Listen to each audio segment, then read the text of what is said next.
Welcome to Bible Q&A. I was like, woo, and then I was back again. Isn't that great? It really is. So, Bible Q&A, I'm Mullet. What do we do on Bible Q&A? Well, it's real simple, actually. We have a question about the Bible that gets answered. Boom. Isn't that mind-blowing? It really is. It's the most brilliant title in the world. Really. We need to copyright it. I don't know if we'll be able to, because it's so brilliant that everybody is copying it now. But anyway, I'm kidding around. I apologize. There's a serious business, this Bible stuff, right? Well, we got a serious question here today from Lauren. Why do people think church is so important? I've had people say to me that I have to go to church if I really want to love God. Why is church such a big deal? And can someone be a good enough Christian if they don't go to church? It's a really important question, considering that most people don't go to church these days. It's the fact. I'm just going to speak the straight truth here.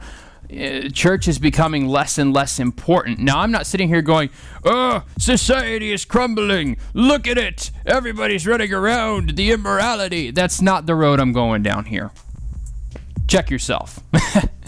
What I'm saying here is that the church is becoming just less and less important to Christians, especially people my age and your age who just don't really see the need for it. It's because, to be honest, I've had the same thought several times that Lauren is expressing with this question.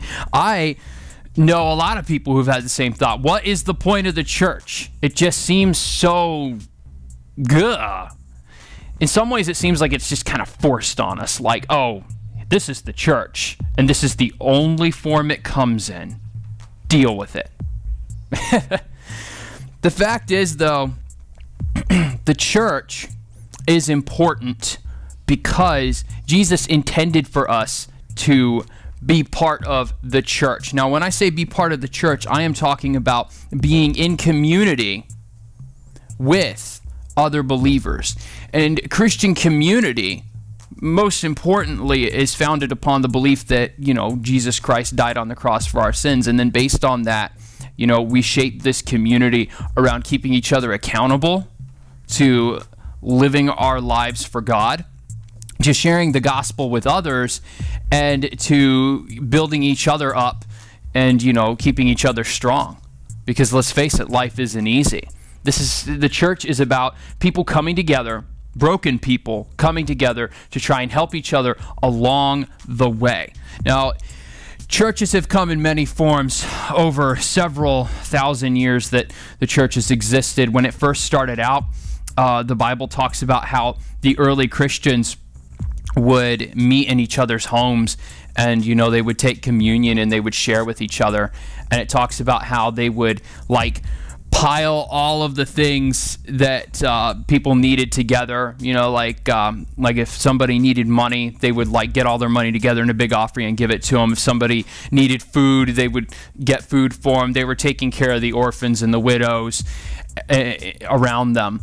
It was a very active church, but it looked nothing like the church we have today. They didn't necessarily have a building with a preacher and pews and hymnals, or maybe PowerPoints and these cool little, wireless microphones and everything, and cameras and giant TVs. They didn't have lights or guitars, because the church has changed a lot over these 2,000 years. Look at all the churches that exist. Look at the Catholic Church. Now that's a different kind of church right there.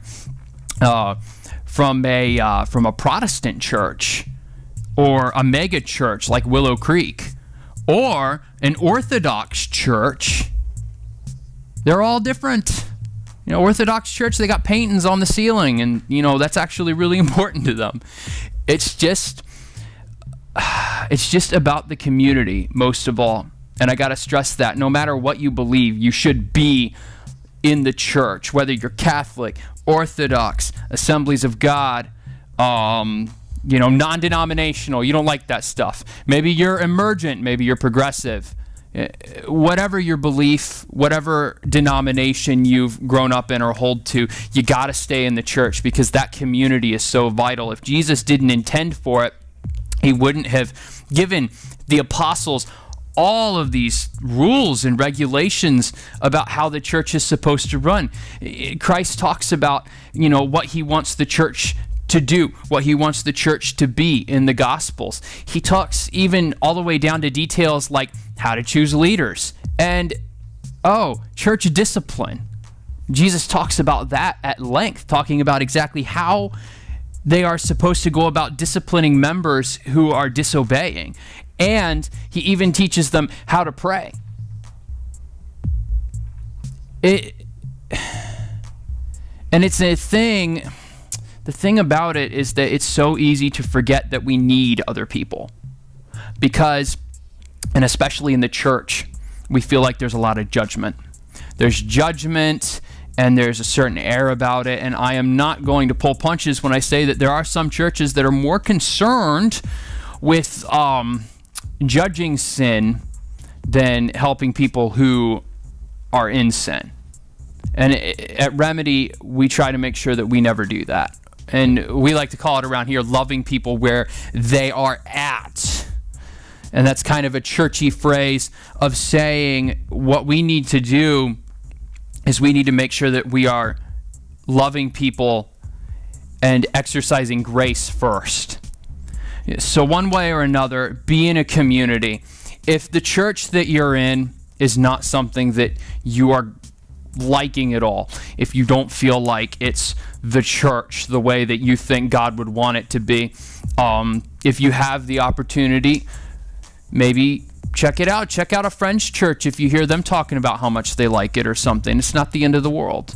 But I would encourage you to stay where you're at and still try to go there and get something out of it, because I think God puts us everywhere that we are for a reason, and God's put you with a certain community of believers for a reason. There are things for you to teach them, there are things for them to teach you, and there are things that you're all going to learn together from God. When you're around other people, it just makes the experience even greater. So to hit on that last question that was in the larger question, can someone be a good enough Christian if they don't go to church?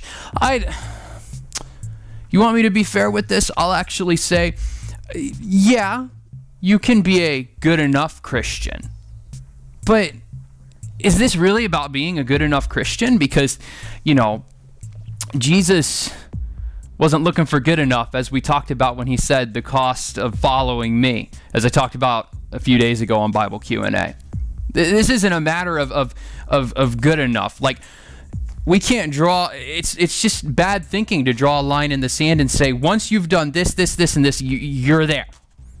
So you're a good enough Christian if you believe in Jesus Christ and you have that salvation and you serve him with your life. But what if I told you that part of serving Jesus with your life meant being part of the church as a whole? Because I honestly believe that that is what Jesus has called us to do. So, as I said before, community is what it's all about. It's about accountability. It's about opportunity to share and to share in a community that's forming you and you are forming it, and there's a conversation taking place. And then most of all, it's just about glorifying God. I mean, if you think the church is a messed up place, you leaving isn't going to fix it. You leaving won't fix what's messed up. I mean, if you see what's messed up, you got to stay. You got to fix it. We can't forsake the church, because if we do, where are we going to meet? How will we continue as a body of believers? Anyway, that's my answer. In other words, yes, church is important. Yes, you should be going. And yes, you can be a good enough Christian, but that's still, in its own right, it's not enough. Be part of the church. Go to church. Get involved. If you don't feel like it's right, do something about it. Speak up. Change starts with you. Yes. See, I pumped you up. It's like a pep talk at the end. Isn't that great?